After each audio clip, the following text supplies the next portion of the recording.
이제 24-25 시즌이 거의 마무리가 됐고 새롭게 이적 시장을 준비해야 하는 상황이 다가오고 있죠. 그리고 선수를 영입하는 데 있어서 기존에 알려진 유명한 선수들을 영입하는 것도 좋지만 부진한 성적으로 인해 강등을 당한 팀, 강등팀에서 괜찮은 선수를 빼오는 것도 좋은 영입 방법 중 하나라고 할 수 있습니다. FM식으로 따지면 일명 짬통 뒤지기. 그래서 이번에 준비한 영상은 강등당한 팀에서 아주 야무진 선수를 빼왔던 경우 10가지를 준비해봤습니다.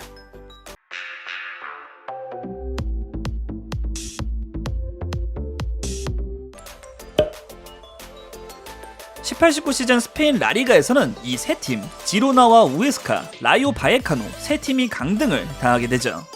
사실 강등당한 팀에 좋은 선수가 있나 생각이 들 수 있지만 이 중 당시 지로나 소속이었던 2명의 선수가 더 큰 클럽으로 이적을 하게 됩니다.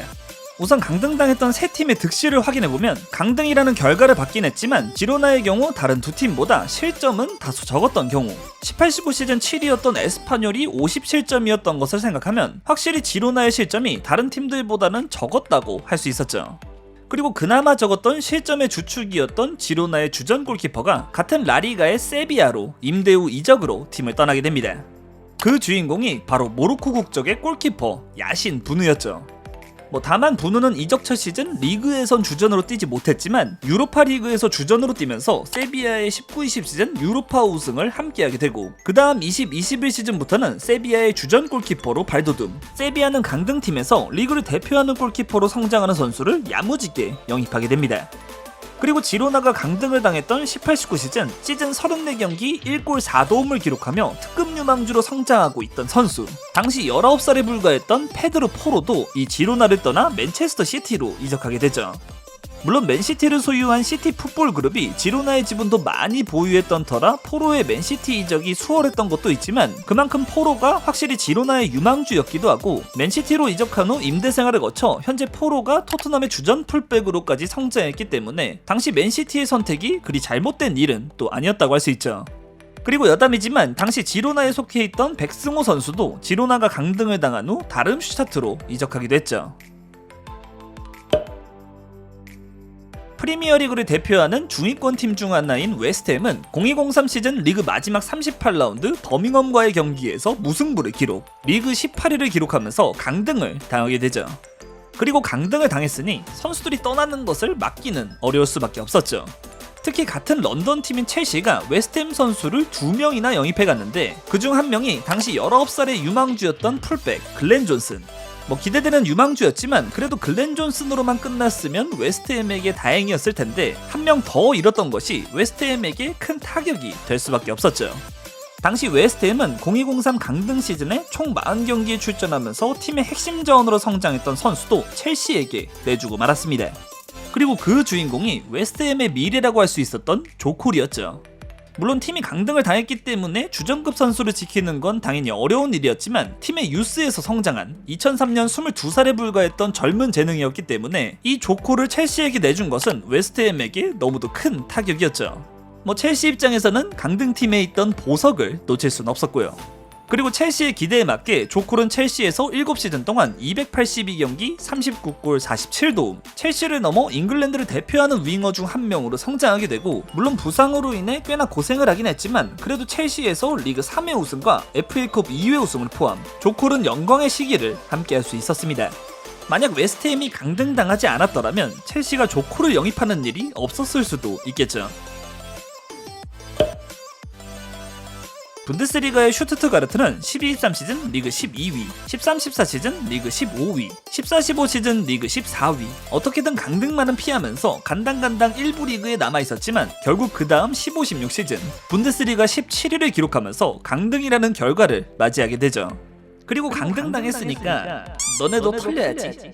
이 슈투트가르트 역시 팀의 유스에서부터 열심히 키워온 유망주를 뺏기게 됐으니 바로 15-16 시즌 슈투트가르트에서 36경기 7골 5도움을 기록했던 공격수 티모 베르너였습니다. 2009년 레드불에 인수된 후 15-16 시즌 독일 2부 리그에서 승격하게 된 라이프치히가 이 베르너를 1000만 유로, 당시 환율로 130억가량에 영입하게 되는데 강등팀에서 영입된 이 유망주 공격수는 라이프치히 입장에서는 아주 최고의 영입으로 남게 되죠. 단돈 130억에 영입된 베르너는 라이프치히 4시즌 동안 159경기 95골, 잠재력을 만개하면서 19-20 시즌 분데스리가 올해 팀에 선정되고 2020년 라이프치히를 떠나 첼시에 합류할 때는 팀에게 700억에 가까운 거금까지 안기게 되죠. 이거 강등팀에서 단돈 130억에 영입했는데 구단 역사상 최다 득점자에 오르는 활약을 보여주고 떠날 때는 팀에게 거금까지 안겨줬다? 라이프치히에게는 최고의 영입이었다고 할 수 있었죠. 물론 그 활약에 속았던 첼시에겐 다소 아쉬운 선택이었지만요. 18-19 시즌 이탈리아 2부 리그에 속해 있던 브레시아는 2부 리그에서 우승을 기록하면서 8시즌 만에 1부 리그 승격에 성공하게 되죠. 그런데 브레시아가 8시즌 만에 승격할 수 있었던 이유 중에는 고작 18살의 유망주였음에도 18-19 시즌 리그 34경기에 출전하면서 핵심 선수로 발돋움했던 유망주가 있었기 때문이었죠. 그리고 그 유망주는 1부 리그 승격 첫 시즌이었던 19-20 시즌에도 총 36경기에 출전하며 자신이 1부 리그에서도 부족하지 않다는 것을 증명했고 그 활약을 기반으로 이탈리아 성인 대표팀에까지 합류하게 됩니다. 바로 이탈리아 최고의 유망주 중 한 명이었던 산드로 토날리였죠. 다만 선수 한 명이 잘한다고 해서 팀 성적까지 좋아지는 건 아니었죠. 19-20 시즌 이탈리아 세리에에서 브레시아는 승격 첫 시즌 리그 19위를 기록하며 곧바로 강등을 당하고 말았고 당연히 이 토날리라는 이탈리아의 유망주는 빅클럽들의 레이더망에 들 수밖에 없었습니다. 그리고 이 강등팀 유망주를 줍는 데 성공했던 팀은 같은 이탈리아의 AC 밀란이었죠. AC 밀란은 이 토날리를 한 시즌 임대 후 완전 영입, 임대료 포함 270억가량의 이탈리아의 미래라고 불린 선수를 품에 안게 됩니다. 그리고 토날리는 2023년 뉴캐슬로 떠나기 전까지 AC 밀란에서 3시즌 130경기에 출전, 21-22 시즌 AC 밀란 소속으로 스쿠데토를 함께했고 22-23 시즌은 세리에 올해의 팀에도 선정, AC 밀란 입장에서는 더 쓰지 못해서 아쉬운 활약을 보여주게 되죠. 이번엔 팀이 강등을 당해서 팀으로 옮긴 선수긴 한데 그 옮긴 팀도 강등을 당해서 또 이적을 해야 했던 선수, 그러니까 강등 제조기라는 뜻? 때는 19-20 시즌 프리미어리그에서는 이 세 팀이 강등이라는 슬픔을 겪게 되죠. 그리고 그중 이 본머스는 팀이 강등을 당하면서 여러 선수가 팀을 떠나게 되는데 대표적인 선수가 본머스를 떠나 맨시티로 이적했던 네이선 아케, 뉴캐슬로 떠난 칼럼 윌슨 두 선수가 있었죠. 이 두 선수로도 영상 주제에 선정하기 충분하다고 생각되긴 하지만 이번에 선정한 선수는 이 두 선수가 아닌 강등을 당한 본머스를 떠나 프리미어리그의 셰필드 유나이티드로 합류했었던 본머스의 주전 골키퍼를 맡고 있던 에런 램스데일을 선정해봤습니다. 강등을 당하긴 했지만 19-20 시즌 램스데일은 본머스 소속으로 리그 37경기에 출전하며 기대감을 높여가던 잉글랜드의 유망주 골키퍼였고 19-20 시즌 셰필드의 골문을 지켜준 딘 앤더슨이 임대 끝에 맨유로 복귀하면서 셰필드가 이 강등당한 본머스의 골키퍼를 270억가량에 영입하게 된 것이었죠. 그런데 램스데일이 주전으로 골문을 지킨 20-21 시즌 셰필드는 리그 20위라는 초라한 성적 끝에 강등. 물론 우연찮게 램스데일이 골문을 지킨 두 팀이 모두 강등을 당했지만 램스데일은 20-21 시즌 셰필드 올해의 유망주와 셰필드 올해의 선수에 뽑힐 정도로 소년가장 역할을 맡아줬고 강등팀에서 야무지게 경험치를 쌓은 이 유망주를 이번엔 아스날이 영입하게 됩니다. 확실히 실력 있는 어린 선수에다가 잉글랜드 국적까지 지녔으니 강등팀 골키퍼라고 해도 프리미어리그의 빅클럽이 눈독을 들일 수밖에 없는 선수였죠.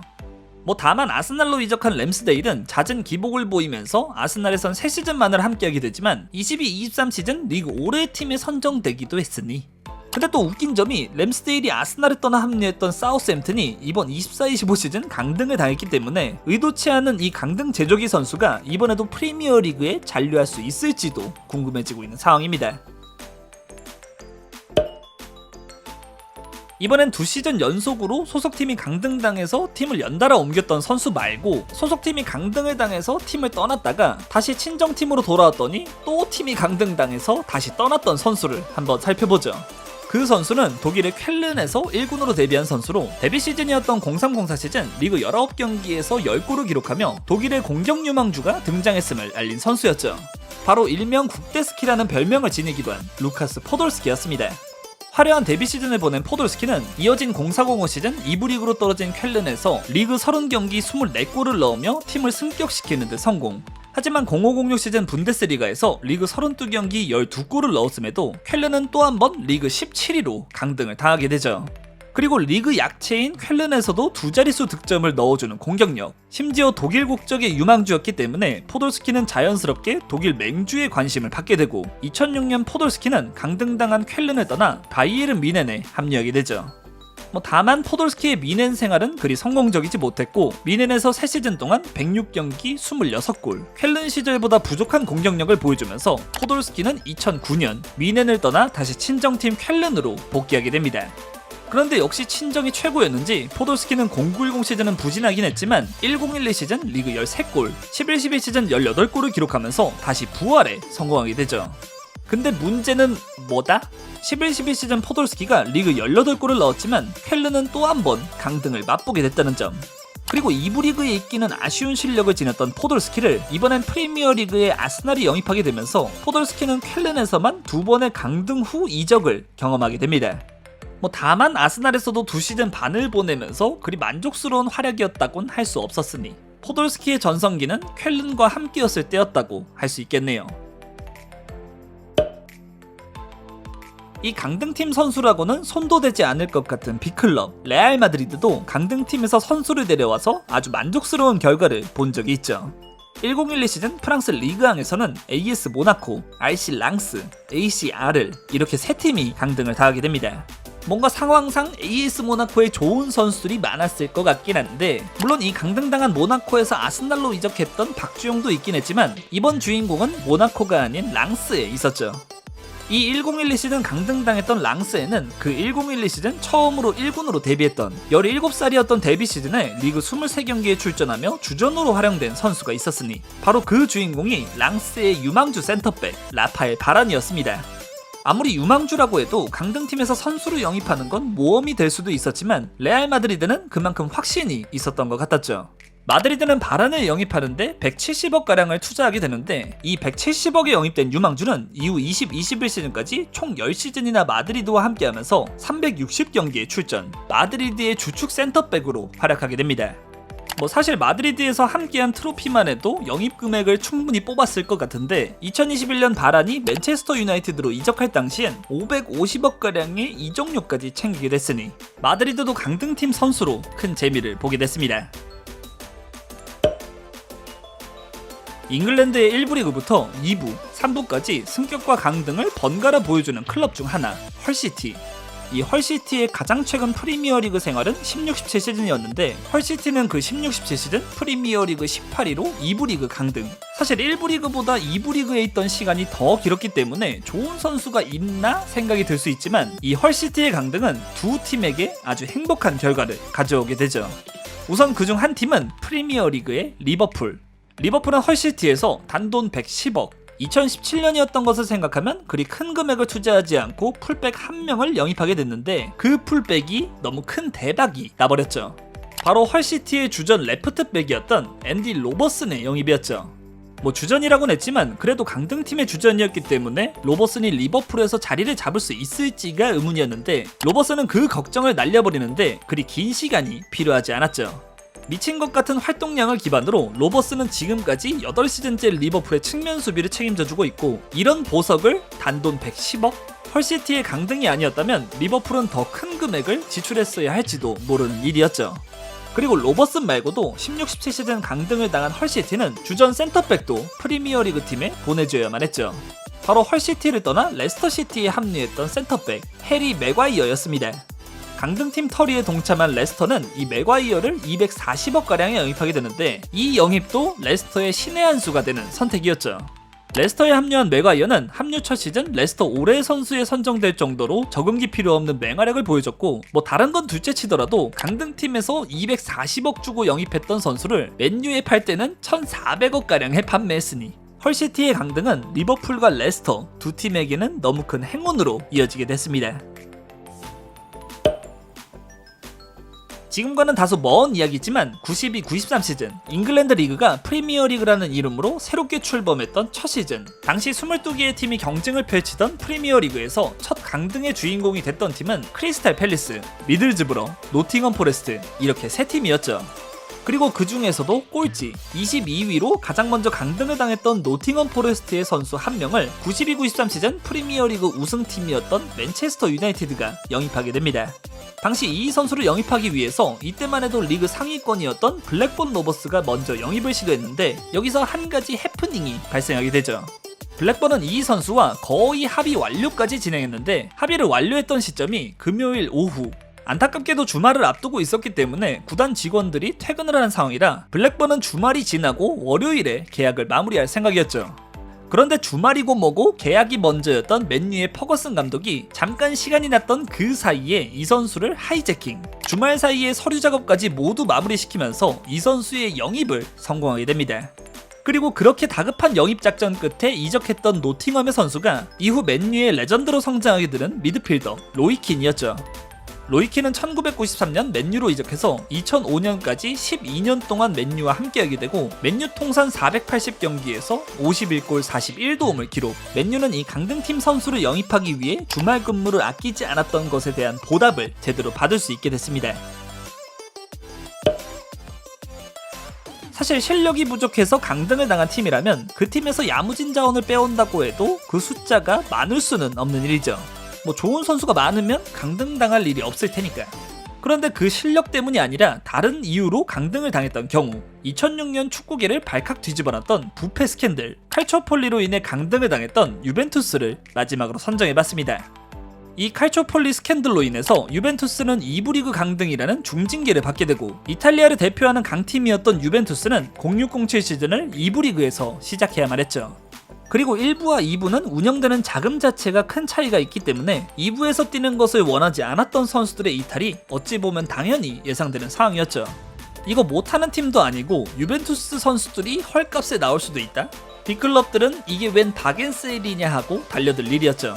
실제로 유벤투스가 1부 리그에 있었더라면 쉽사리 영입할 수 없었을 것 같은 선수들, 질라탄 이브라이모비치가 리그 우승 경쟁팀이었던 인터밀란으로 떠났고, 수비의 주축이었던 잔루카 잠브로타와 릴리앙 튀람이 바르셀로나로 이적, 에메르송과 파비오 칸나바로가 레알 마드리드로 떠났고, 아드리안 무투는 피오렌티나로 이적, 주전급 선수들의 대거 이탈이 발생하고 말았죠. 사실 이런 스캔들로 인한 강팀의 강등은 다시 보기 힘든 일이라고 할 수 있겠지만, 강등팀 선수를 영입한 건 맞으니까 이 영상 주제로 선정하기엔 충분하겠죠. 그리고 이런 위기를 겪었기 때문에 강등에도 팀에 남았던 선수가 팬들의 사랑을 더 많이 받을 수밖에 없었습니다. 자, 지금까지 강등당한 팀에서 야무지게 선수를 빼왔던 사례들을 준비해봤습니다. 과연 이번 24-25 시즌 강등을 면치 못한 팀들 중에서도 이 영상 주제에 선정될 만한 이적이 나오게 될지 지켜보는 재미도 있겠네요. 오늘도 영상 재밌게 보셨다면 구독과 좋아요 부탁드립니다. 그럼 안녕!